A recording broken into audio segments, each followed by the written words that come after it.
Hey, it's Time Vice here with Checkmate Gaming, bringing you a Nidalee guide. I'm going to start with talking about lane dominance. Nidalee, or Nidalee, however you want to pronounce it, she's got a decent ranged attack animation, not too hard at all to last hit with her once you get used to the timing of it all. As with any ranged hero, you got to kind of get a feel for it. And then once you get your Cougar form, you got a couple AoE skills that are really going to rack up that CS for you, which is important on any character. I say lane dominance because it's not too hard to do it with Nidalee. She's a great character for laning, especially solo top if you can get it. Because if they do 2 versus 1 you've got a heal, you've got an extremely long ranged poke. Once you get level 6, you've got your Cougar form, and you can just destroy the enemy creep wave right as it gets to your tower. There's no reason to lose your tower or to die when you have a heal, a jumping escape, a long range poke like that. Worst case scenario, you sit at your tower, wait for the creep wave to come, and destroy him with Cougar form. As you can see here, it helps to have Mordekaiser in your lane, of course. He's probably the best laner in the game. We're just going to be harassing Ashe here, and later in this game, you'll see from the clips at the end of the movie, this Ashe is just useless because she's denied. We're just poking her. Every time Mordekaiser gets his skill up, he hits her, and then these long range spears are going to really whittle her down and disable her farming. As you can see here, Rammus came in. He tried to gank, but luckily our Scion was on the ball. He came in, and he's going to counter gank him. And you really only want to jump in with Cougar form once you know the fight is going to go your way, because you can see a nice little spear toss there. Cougar escapes. This is another really important part of playing Nidalee. You can use them as escapes or shortcuts, or just jumping in on somebody and saying, "Hey, look at me!" A surprise. But anyways, these little spots in the jungle are places you can jump over the walls. There's probably a lot more. I don't play Nidalee too much, but these are pretty common and extremely useful, especially if you're getting whittled down to 100 health in a team fight. Just whoop, jump over the wall, and nothing they can do unless they got flash. It's just a free flash in a lot of instances. Stuff like this you can't really jump over though. You gotta play with it. You don't want to jump straight into a wall and die because you thought you were going to get away with 100 hit points. So just play with that. It's a useful tool, especially if you're running Magi's. You don't want to ever die. Trinity Force or AP? I like going AP because, as you'll see here, it's a virtually equal damage output between the two of us. My friend and I were testing this out.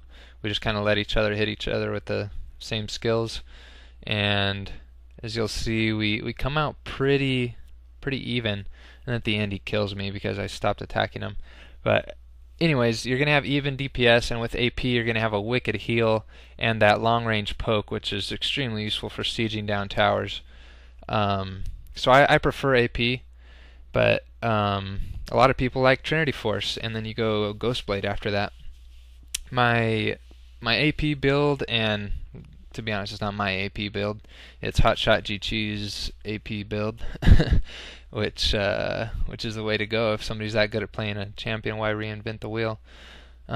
He goes Magi's most games, and a lot of times he'll pick up a Sheen mid-game to rack up those stacks with Magi's, and then Ginsu's Rageblade and Zonya's Ring if it gets that out of control, the game goes that long. But stay flexible, grab that Magi's, try to rack up the stacks with it. You'll get them for your heals, get kills when you can, and a lot of times you're going to need to get some kind of defensive item like Banshee's Veil. I get that a lot. But stay flexible, get what you need to do. Don't always just do the same thing over and over and over. A lot of stuff's situational.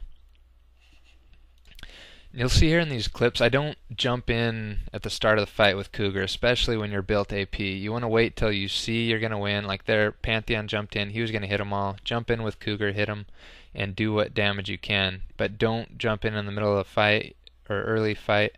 You're going to be an easy focus target, and you're going to lose some stacks probably. Just sit back, heal, poke, and jump in when you know the fight's going your way. And then jump out when it's not. I mean, Nidalee is also a super good kiter, especially when you got red ruin on you. Just kite back and forth. Don't ever just run away. If it's somebody like I know I can kite Rammus back and forth. I checked, he doesn't have flash, so I can just stick around. He's the only one up. You'll see, I think he comes here and tries to take me down, but I just kind of stay at a distance. He can't really do anything to me, and he ends up dying. Yeah, see, just stay back and poke back and forth. Creeps are doing a number on him, and then Cyan comes in here and finishes him off. It's free stacks. Okay, we're getting into the late game here in these clips, so you're going to see I'm not going to be quite as useful unless I smack a carry with a spear. But somebody was asking me when I did this guide to explain how Nidalee can be useful late game, and to be honest, she's not going to carry like a Yi or a Twitch or somebody like that will, but you're still going to be useful with your heal, but your main strength is going to be mid game. You're going to be strong late game through having a super strong mid game. But if you don't get farm mid game, you can be useless, which is what a lot of people complain about. What else? What else? Oh, I didn't mention traps either. One of the most important things. Early game and mid game, and well, all game really, but especially early game, you want to keep everything trapped. There's no reason you should be ganked as Nidalee. You've got a free sight ward.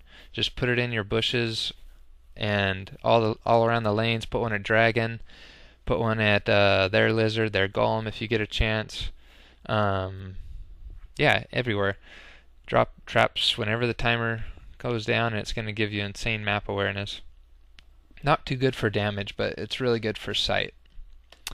Aside from that, practice up, and you can do quite well as Hotshot and Reds, and there's quite a few good Nidalee players. There's a lot of bad Nidalee players, but she's definitely one of the champions where practice pays off. So good luck. Hopefully my guide helped.